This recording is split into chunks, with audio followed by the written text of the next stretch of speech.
Hey everyone, today I'm going to go over the new and exciting news that we have for Wild Hearts. This is the upcoming Monster Hunter-like hunting game that we are going to be able to get our hands on starting on February 17th for PlayStation, Xbox, and on PC. And today what we're going to be checking out is the 3 brand new monsters that they decided to showcase in this specific presentation, which wasn't necessarily focused on monsters themselves, or the kimono as they're actually called within the game, but instead they focused on the karakuri. This is the trap system feature that they are kind of like pushing forward, making sure that players essentially will have tools at their disposal that they can craft through items that they collect in the middle of the hunt as they make their way into the monster to be able to farm. Think of them like spirit birds, kind of like a little bit. You're collecting items to then be able to use those tools to be able to kind of take down the monsters themselves. And in the presentation itself, they showcase 16 different karakuri or 16 different trap contraptions. They're not all combat focused. Some of them can be used outside of combat. Some of them are more for traversal. Others are quality of life options, gathering and stuff like that. So there's different versions of that. So we're going to be focusing on that at the back end of the video. But first and foremost, I want to speak a little bit about the 3 monsters that they first decided to showcase and a couple of the other monsters that we already had seen before, but they decided to show a little bit more gameplay of which you should have been already seen by now. The first one that they showcased was this relatively small rabbit looking feature. It has a relatively big horn, a long tail, it's white and green. It seems to be standing on top of some sort of stump or a little bit of a tree. It fights this other creature. It completely gets stomped by it. It gets kind of tossed around, and it obviously doesn't seem to stand a chance. This is the very first time that we see that creature. There's no official name for it yet on the website. They haven't necessarily provided any sort of description for it, so it's probably something that we're going to end up seeing in a later trailer as well. The second one that we did get to see is this porcupine looking fellow, relatively massive looking porcupine. They showcase a couple of his attacks. It seems to have a relatively interesting roll tactic where it's just kind of digging dirt around it, moving itself in a direct forward motion, if you will, continually, and it just kind of throws dirt all over the sides. It seems to have, obviously the claws, the frontal claws do massive damage, as they seem to kind of showcase the stunning one of the hunters. They also kind of showcase it throwing spikes all over the ground, to like do massive explosions and those type of things. So it's gonna have some sort of AoE attacks, and of course towards the very last end we do kind of see it go enrage. I know they have a word for it, but I haven't necessarily been able to remember it every time that they mention it. They do showcase that it happens an enraged state, and then it just kind of jumps in the air. There's this big massive pound in the ground, and just these crystals kind of like spread all over the floor as it just kind of like seems to spread its power all over the ground. One of the first monsters that they showcased relatively early on was one of the like rat looking creatures as well. This one seems to be connected with the flora and fauna. That is one of the things that they've spoken about multiple times, that the kimono or the monsters themselves are kind of tied to the world that they are inhabiting. So the monsters kind of like take on a form or a deformed version based on the world itself. So this rat one is most likely going to be the sushi version of this game, a monster that we fight relatively early on, and it's going to be interesting to be able to see. Now, as far as the karakuri themselves, these would be the traps that they showcase. I was able to count 16 different versions of it. Right out of the gate in the beginning of the trailer, they showcase one that is just a relatively small one. It's just kind of like a jumping off platform. The hunter is running away from the rat creature, and it's just, you know, using that karakuri to be able to jump off, be able to get a little bit more speed as it tries to escape.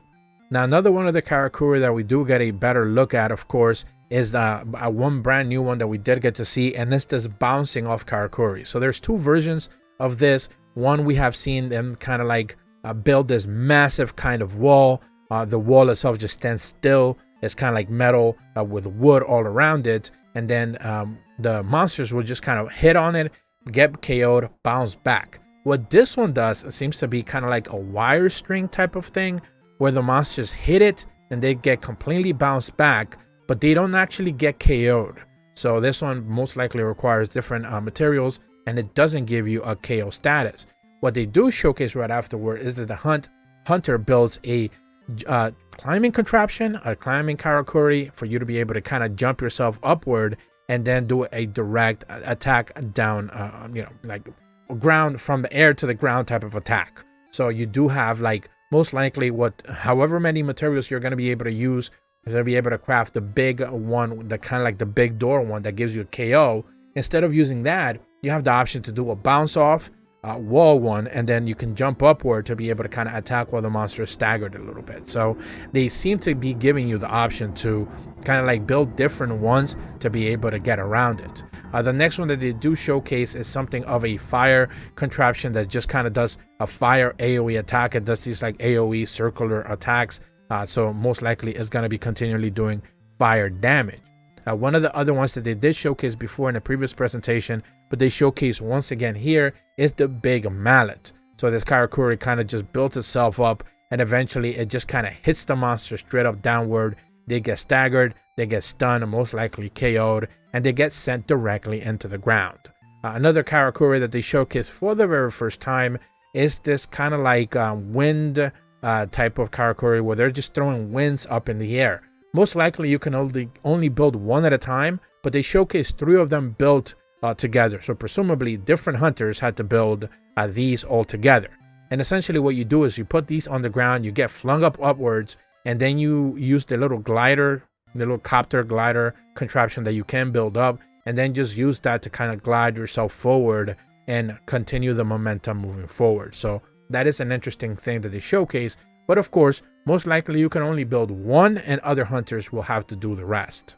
Another trap contraption setup that they did was this one where it's kind of like a sound bomb, if you will, kind of like a trap that gets put to the ground. It sends the monster staggering forward, and then all of a sudden another couple of 4 traps with like harpoons stuck to them kind of like fling forward, grab the monster, kind of hold it still while it's set ablaze, and you can just kind of go ahead and kind of wail away at it while it's kind of like standing still, very similar to the silk bind attacks.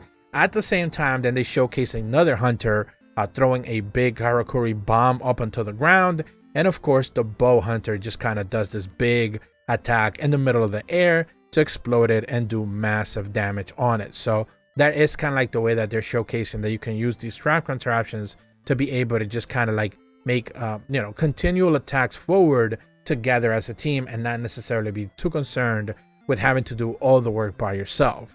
And the other one is probably the one that they wanted to showcase the most, and that is the traversal karakuri, where you're essentially getting inside of a wooden wheel and you kind of use that as like a moving vehicle, a moving platform, if you will.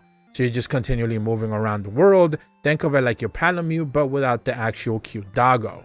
They do showcase another gathering material one in the water. It is relatively unclear just what this one is going to do. They do showcase some fish there, so presumably this one is actually fishing for you and collecting materials, water materials from the ground as you are kind of like exploring. You let it do its thing, and it's going to be kind of like collecting materials for you on the ground.